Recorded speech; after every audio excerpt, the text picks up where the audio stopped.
Hello student, welcome back our Suraj Education Group YouTube channel.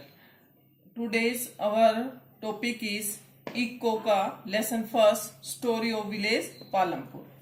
In this chapter, what is the purpose of this story? What is the purpose of this story? In this lesson, we learn what are the basic features of factors of production. इसमें हम factors of production पढ़ेंगे. What is the basic requirement of farming? In this lesson, we discuss what is the factors of producer, what are the new technology of agriculture, etc. सबसे पहले हम पालमपुर के बारे में.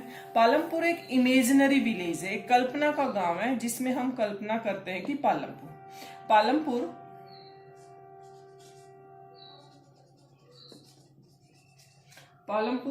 situated in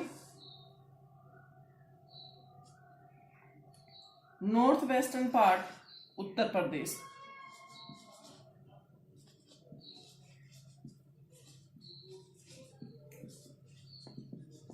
उत्तर प्रदेश के north western part में है.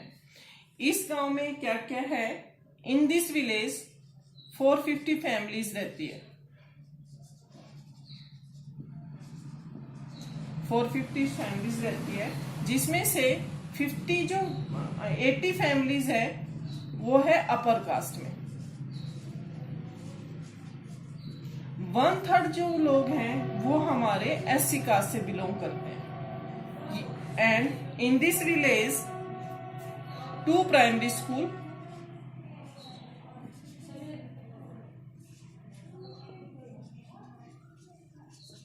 1 high school and 1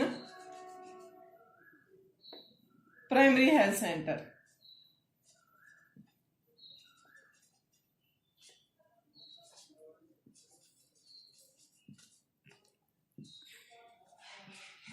Run by government. ये हमारे पालमपुर विलेज के बारे में है. In this village 450 families live करती है, जिसमें से 80 फैमिलीज है वो अपर कास्ट में है. 1/3 जो इसकी पॉपुलेशन की 1/3 जो लोग हैं वो SC कास्ट है. इस गांव में 2 प्राइमरी स्कूल है, 1 हाई स्कूल है, 1 प्राइमरी हेल्थ सेंटर है जो गवर्नमेंट द्वारा रन किया जाता है. इस गांव की मेन इकोनॉमिक एक्टिविटी है फार्मिंग.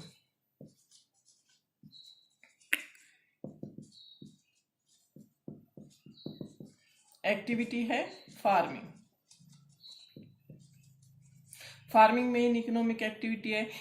यह गांव वेल कनेक्टेड रोड है.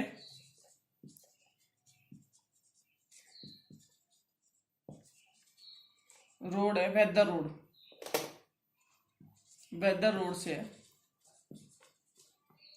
रोड से कनेक्ट है. रायगंज इसके पड़ोसी गांव है. और ये सारे हमारे स्टोरी ऑफ विलेज पालमपुर. ये पालमपुर के बारे में है कि पालमपुर में कितनी फैमिलीज रहती है, पर कास्ट में क्या है, SC कास्ट में क्या है, कितने स्कूल है, कितने प्राइमरी हेल्थ सेंटर है. मेन इकोनॉमिक एक्टिविटी, मेन चीज ये है कि मेन इकोनॉमिक एक्टिविटी इस गाँव में फार्मिंग है. और ये गाँव वेल कनेक्टेड वेदर रोड है, जिससे यहाँ ट्रांसपोर्ट में बुलकाट और टांगा वगैरह का यूज करके लोग दूसरे से नियर बाय जो शहर है, जो कस्बा पड़ता है, वहां पर अपने जो फार्मिंग का जो प्रोडक्ट है वो वहां पर बेच कर आते हैं और अपनी इकोनॉमी चलाते हैं.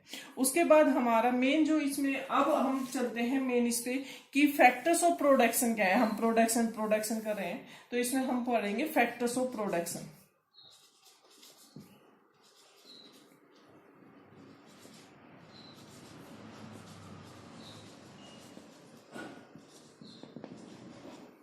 फैक्टर्स ऑफ प्रोडक्शन हमारे 4 है.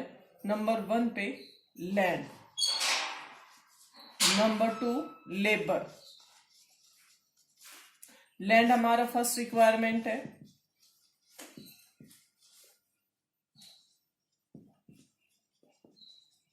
सेकंड हमारी लेबर है. लेबर 2 टाइप्स के होते हैं, स्किल्ड और मैनुअल.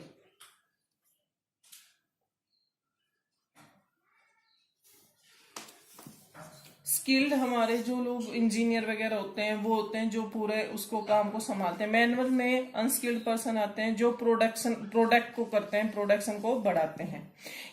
इसमें दोनों तरह के लोग होते हैं, पेमेंट वाले भी होते हैं और डेली वेजेस भी होते हैं। जो थर्ड हमारा है फैक्टर्स ऑफ प्रोडक्शन, वो है हमारा थर्ड जो रिक्वायरमेंट है वो हमारे फिजिकल कैपिटल।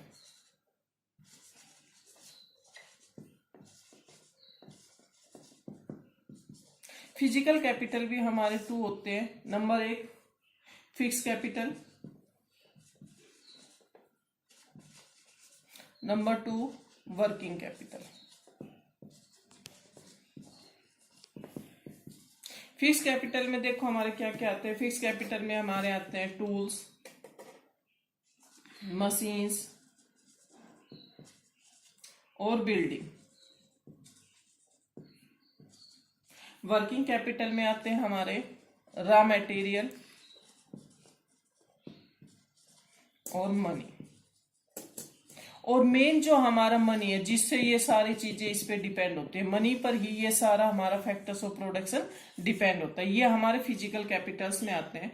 उसके बाद आता है हमारा लास्ट है ह्यूमन कैपिटल। नंबर 4 जो फैक्टर्स है वो हमारा ह्यूमन कैपिटल है, जो नॉलेज में आता है। ये हमारे फैक्टर्स ऑफ प्रोडक्शन है। फर्स्ट फैक्टर्स हमारा लैंड है, उसके बाद लेबर आते हैं। लेबर हमारे टू टाइप्स होते हैं, स्किल्ड और मैनुअल। ये दो टाइप्स में ही इनकी जो एक तो पेमेंट पे काम करते हैं, डेली वेजेस पे काम करते हैं। Physical number third requirement physical capital. Physical capital में टू टाइप्स होती है, fix capital and working capital. Fix capital में हमारे टूल्स, मशीन्स एंड बिल्डिंग्स वगैरह आते हैं, जहाँ ऑफिस वगैरह टूल से मशीन वगैरह ये से जिससे फैक्ट्री या मैन्युफैक्चरिंग का काम किया जाता है। वर्किंग कैपिटल में हमारा raw material and the money. Money is the main factors माना जाता है, मनी के बगैर तो ये सारी चीजें ही नहीं होती। उसके बाद नंबर 4 आता है हमारा ह्यूमन कैपिटल। ये हमारे फैक्टर्स ऑफ प्रोडक्शन है। अब हम डिस्कस करेंगे कि वो वेज, टू वेज है, ways of increasing production.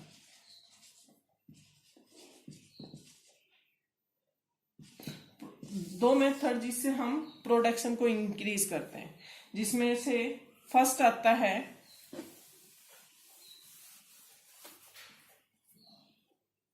Multiple cropping method.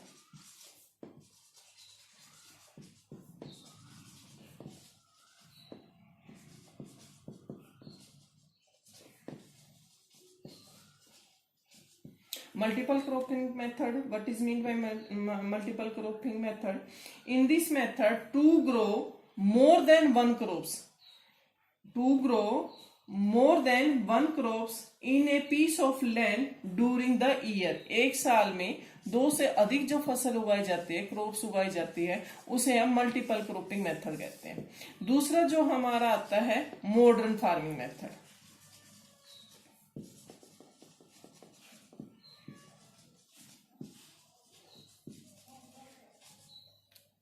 इस मेथड को यूज किया गया था after the green revolution.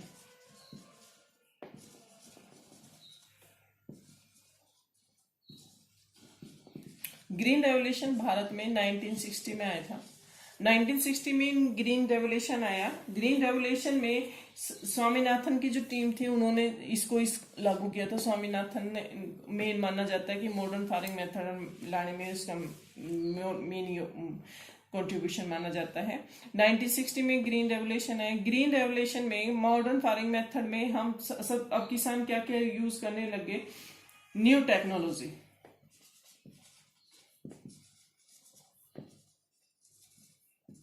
New technology में आएगा हमारा HYV seeds, high yield varieties of seeds, chemical fertilisers,